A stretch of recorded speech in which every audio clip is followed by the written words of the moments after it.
Saludos estudiantes, soy el profesor Marcelo Lescano y en este video quiero hablarles acerca de la implicación lógica. Específicamente quiero mostrarles de manera sencilla cuándo la ocurrencia de un hecho es condición necesaria o condición suficiente para la ocurrencia de otro suceso.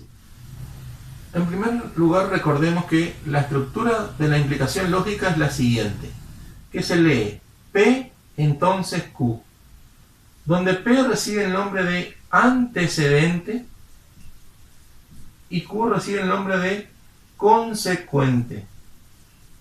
¿Cómo se entiende esto? La ocurrencia del suceso P implica la ocurrencia del suceso Q. Es decir, que el consecuente sucede debido a que ha sucedido el antecedente.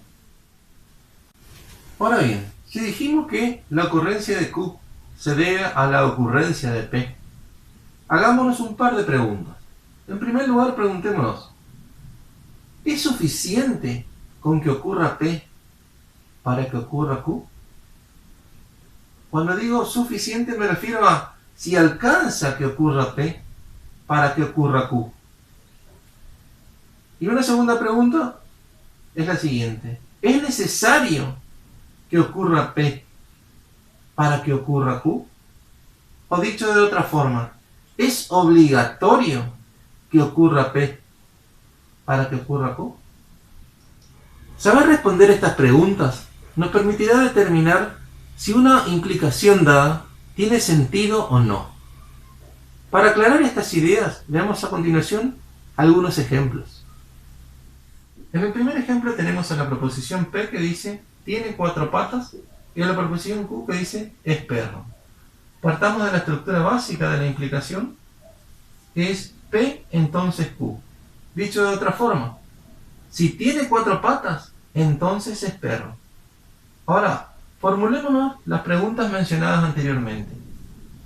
¿Es condición suficiente que tenga 4 patas para que sea perro? ¿O para decir que es perro? ¿Es condición necesaria que tenga 4 patas para afirmar que es perro? Veamos primero esta interrogante. Cuando digo que es suficiente me refiero a si es obligatorio, si es decisivo que tenga 4 patas para decir que es perro. Y si analizamos vemos que no, porque el gato también tiene 4 patas, el caballo también tiene 4 patas. Por lo tanto, el hecho de que tenga 4 patas no es suficiente para afirmar que es un perro. Por lo tanto, P no es condición suficiente para que ocurra Q. Ahora, cuando me pregunto si es condición necesaria, me refiero a ¿es obligatorio que tenga 4 patas para afirmar que es perro? Y claro, porque sabemos que el perro tiene 4 patas, entonces es necesario que tenga 4 patas para decir que es perro. Entonces vemos que P no es condición suficiente, pero sí es condición necesaria. Y este razonamiento me permite concluir que la implicación lógica armada de esta forma, con estos valores de proposiciones, no tiene sentido. Para que tenga sentido, debemos invertir a las proposiciones.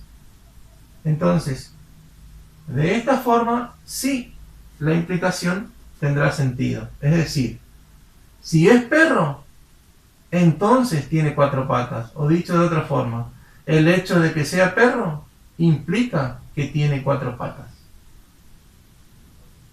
En el segundo ejemplo tenemos a la proposición P que dice es número entero y la proposición Q que dice es número racional. Partiendo de la expresión básica de la implicación, esto podemos interpretarlo como si es número entero, entonces es número racional. Ahora, ¿es el hecho de ser número entero condición suficiente para decir que es número racional? ¿Es el hecho de ser número entero condición necesaria para decir que es número racional? Analicemos. Cuando decimos que es suficiente, nos referimos a que si el hecho de ser número entero alcanza o es definitivo para decir que el número es racional. Entonces, analicemos aquí. El conjunto de números racionales que denotamos con Q, está constituido por el conjunto de números enteros en unión con el conjunto de números fraccionarios o los decimales exactos, que es la misma cosa, ¿sí? Ahora, es decir, que el conjunto de números enteros está incluido dentro del conjunto de números racionales. O sea que cualquier número entero es racional. Por lo tanto, P, en este caso, es condición suficiente para decir que se cumple Q. Es decir, el hecho de ser número entero ya implica que es número racional. Ahora, es obligatorio, cuando digo si es necesario, me pregunto si es obligatorio que sea número entero para que sea número racional. Veamos. Dentro del conjunto de números racionales, no solamente están los enteros, sino que también están los números fraccionarios o los decimales exactos, ¿sí? Entonces, un número decimal exacto, ¿sí?, no es, o un número fraccionario no es un número entero, pero sí es racional. Por lo tanto, no necesariamente el número tiene que ser entero para que sea racional. Puede ser también entonces fraccionario o decimal exacto y es racional. Entonces, en este caso, P no es condición necesaria para que se cumpla Q. Entonces, esta implicación, así como está armada, tiene sentido. Por lo tanto, el hecho de ser número entero implica que es número racional. En el tercer ejemplo, tenemos a la proposición P que dice la suma de ángulos interiores es igual a 180 grados. Y la proposición Q que dice la figura es un triángulo. Entonces, la expresión P entonces Q se entiende así. Si la suma de ángulos interiores es igual a 180, entonces la figura es un triángulo. Ahora bien, el hecho de que la suma de ángulos interiores sea igual a 180 grados, ¿es condición suficiente para decir que la figura es un triángulo? El hecho de que la suma de ángulos interiores sea igual a 180 grados, ¿es condición necesaria para decir que la figura es un triángulo? Analicemos. Recordemos que decir suficiente equivale a decir alcanza. Entonces, ¿alcanza con saber que la suma de ángulos interiores es igual a 180 para decir que la figura es un triángulo?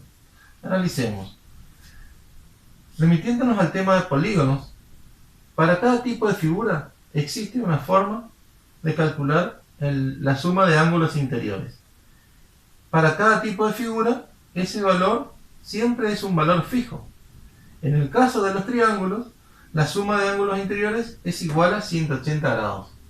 Entonces, el hecho de saber que la suma de ángulos interiores es igual a 180 grados es suficiente para afirmar que la figura es un triángulo. Ahora, cuando decimos necesario, recordemos que equivale a decir obligatorio. Entonces, ¿es obligatorio que la suma de ángulos interiores sea igual a 180 para afirmar que la figura es un triángulo? Y obviamente que sí. ¿Por qué? Porque si la suma de ángulos interiores no fuese 180 grados, entonces no se trataría de un triángulo, sino de otra figura. En conclusión, el hecho de que la suma de ángulos interiores es igual a 180 es condición necesaria y suficiente para afirmar que la figura es un triángulo. En este caso, cuando se da esta situación, debemos hacer una pequeña modificación. Me refiero a que esta implicación simple debemos reemplazarla por la doble implicación. Esto es así porque ambas proposiciones se implican mutuamente. ¿Cómo se entiende esto? Si la suma de ángulos interiores es igual a 180, entonces la figura es un triángulo. Y si la figura es un triángulo, entonces la suma de ángulos interiores es igual a 180 grados. Y esta es la forma de razonar para identificar si una implicación tiene sentido o no, y si es necesario hacer modificaciones en la misma. Bueno gente, esto ha sido todo por hoy. Espero que les haya servido el contenido del video. Si les gustó denle like y no se olviden de suscribirse a mi canal.